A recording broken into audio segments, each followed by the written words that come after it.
Hello everyone. In our previous video, we introduced series and the notation that accompanies them.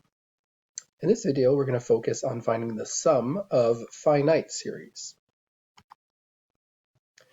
A finite series always has a specific sum.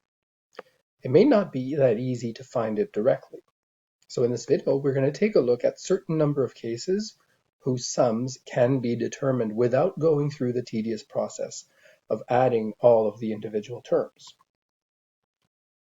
First and foremost, let's consider series that involve a constant and powers of k.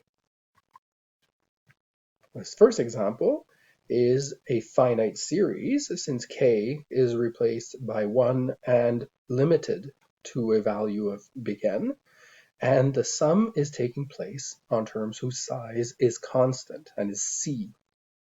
So basically, whichever value of k we are replacing leaves the term unchanged. When k is 1, the size of the term is c. When k is 2, the size of the term is c. And when k is big N, the size of the term is still c. So essentially we have n times c as the total value of this sum. The second series will consist of terms that are of size k, where k is replaced by 1 until n.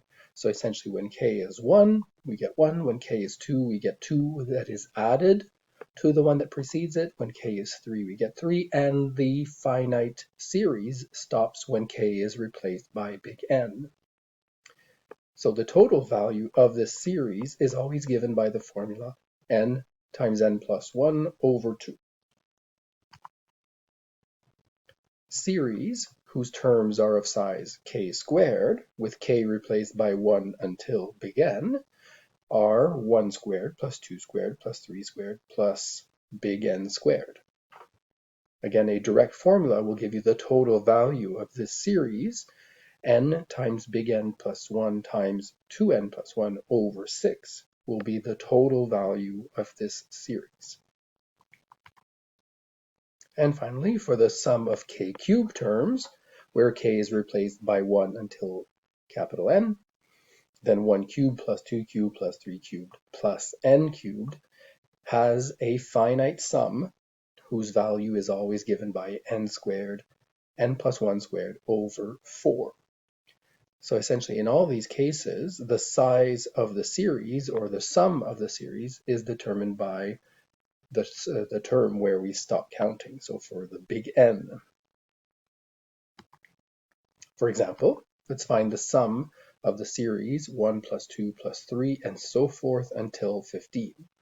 So you'll notice that the size of the terms start from 1 and grow by 1 along the way. So basically, the value of the term corresponds to the value that k is replaced by. So this is the sum of k's, where k is replaced by 1 until 15. This fits with the second formula that was listed in the previous slide.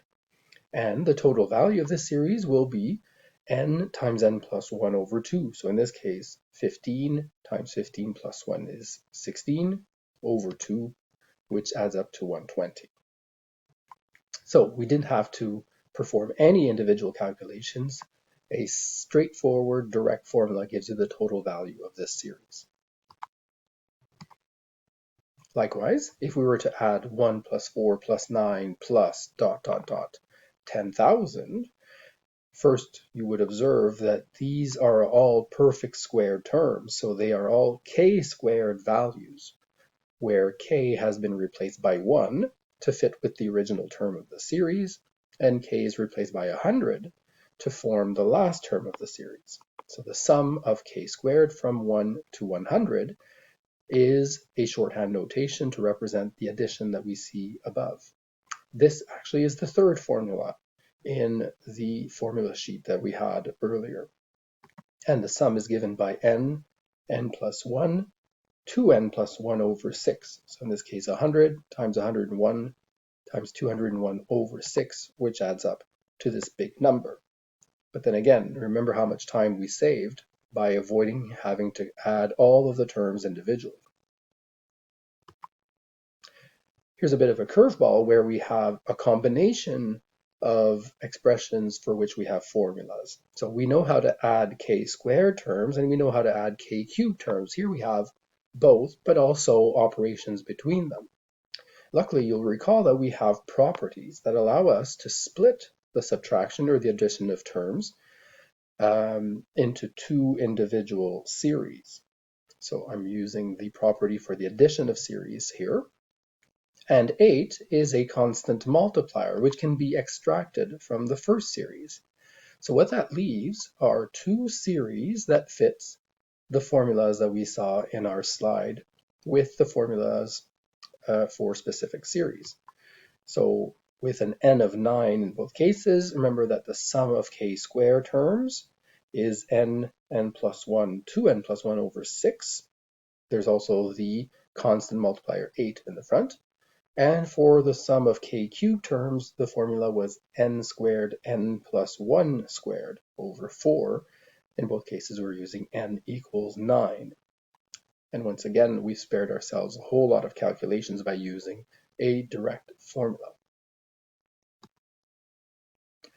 When it comes to finite geometric series, so a reminder that geometric series are sums of terms where every term is a constant ratio multiple of the term that preceded it. So in this case, I've written the generic formula. A0 is the first term, A0 times R, A0 times R squared, until A0 times R to the power n. So this geometric series has a finite sum, has a total value that is given by the formula A0 R to the n plus 1, so the size obviously will depend on the upper bound of our summation, minus 1 over R minus 1. Here's a quick demonstration of how that formula was obtained. Okay, so let's say Sn is a name we give to this sum of terms that starts from k equals 0 to n. In other words, Sn is a name I'm giving to the addition of the terms A0, A0R, A0R squared until A0R to the n. Now imagine if we calculated R times this sum.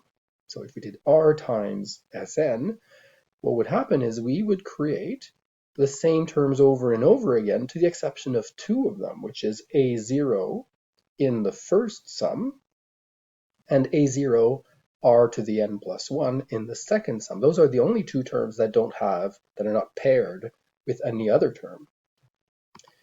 So if we subtract the second sum minus the first, all that's left is A0 R to the n plus 1 minus A0.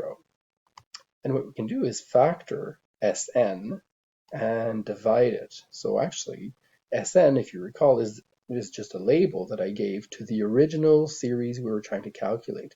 And there's the formula that we have found for a finite geometric series. More important than knowing the formula is to be able to apply it correctly. So here's an example where we have terms that start of size 8, and every term in the series is a half of the term that preceded it. So this is definitely a geometric series with an A0 of 8 and a ratio of a half. Expressed in sigma notation, we would be adding from k equals 0 to 7, in this case, 8 times a half to the k.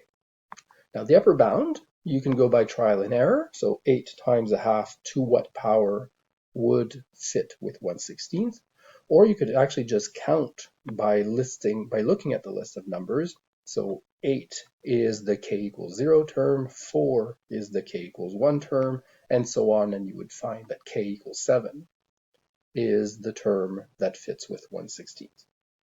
So I've used the direct formula, A0 times R to the big N plus 1 minus 1 over R minus 1 to find that this geometric series has a sum, this finite geometric series has a sum of 255 over 16.